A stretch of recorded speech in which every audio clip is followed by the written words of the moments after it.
سخوت امك. انت تاني تقبتي صحابك، ساليتي معاهم هاد المره، وعطيتينا الاستراتيجيه ديالهم والهدف ديالهم، وشرحتي لينا حتى عناصر اللغه والمقالات اللي تيكتبوا على صحه سيدنا، شكون اللي تيكتبها وشنو هي الاسباب.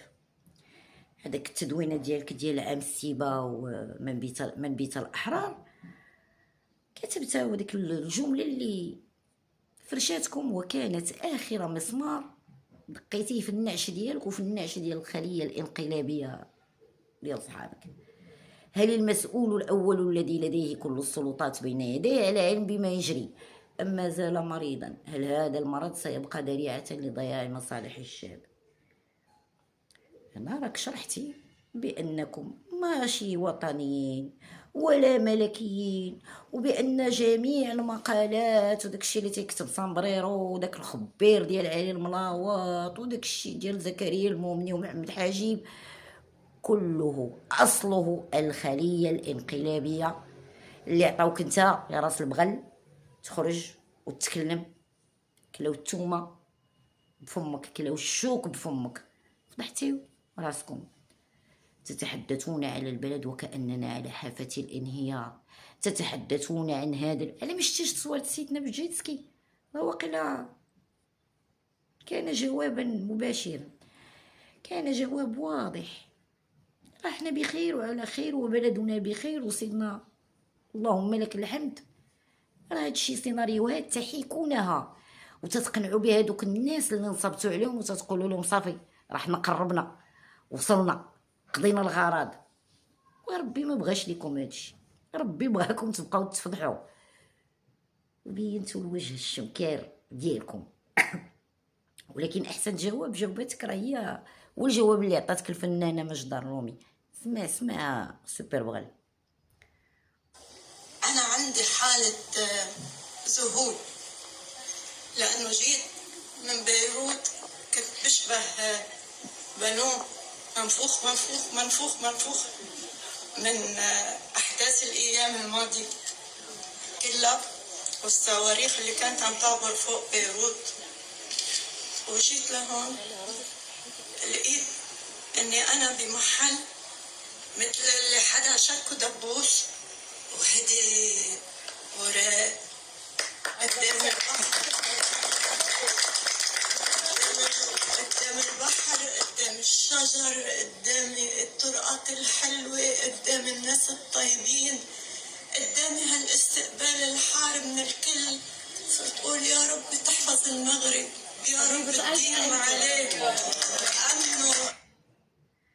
شنو معنيتو هاد الجواب مسخوط امك؟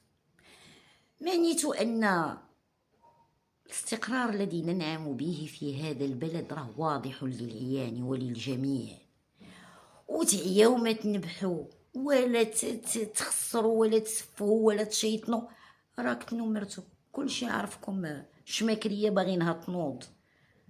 بغيتو الصداع لانكم لا تستطيعون العيش مع الرجال، ما تقدروش تعيشوا في واحد الكليمه اللي كيديفلوبا وكيتطور فيه الاستقرار. الحثالات المكاريب، هذا هو التفسير الوحيد اللي كاين. صوت امك محمد الدغاي لو جيغولو اللي كينصب على العيالات وكيدي لهم فلوسهم راه تشد، هو والناس اللي متورطين معاه. وهذاك محمد البقالي اللي كنتي طلعتي وقلتي لينا حتى هو ضابط مخابرات، انا باش كتعجبوني كتضربوا دوره تجيبوا واحد ما تبينوا له وجهه لا والو تقولوا ضابط مخابرات وتعطيوه يبدا يعاود لينا في الخبير. ايوا راه تصاب هو يوسف المنظري، خو هشام المنظري راه تشد حتى هو. المهم قالوا لي راه حالتهم صعيبه، قالوا لي راه القضيه عندهم حامضه. الدغيره بدا يولول ويضرب في خاضو. ديروا لي كوش، ديروا لي كوش وجدوا راسكم. المهم انا حطيت لكم هاد الصوره غير باش نقول لكم راه حنا تواصلنا مع علماء النفس والاجتماع ولقينا بان العقده ديالك المشتركه انت ومترو شويه هي الطول. داكشي علاش فين ما كدور تقول لينا نجيبه من نجيبه رابعه. انا مرا كون قصيره كون طويله طالون ولا من داكشي الكبير. بوغ لي فام سي با غراف، تو سكي بيتي اي مينيون. المشكله فيكم نتوما كتشوفوا راسكم رجال وحرمتكم الطبيعه من ان تكونوا تمتعوا بالطول والتجري ضد الرجال. كتضربوا اضروات كتشوفوا مغاربه الحرار عطاهم ربي الفورمه والقبول. كتشوفوا راسكم ماسخين يا القروضه، ماسخين. واش غنقولك جريندو سخط امك.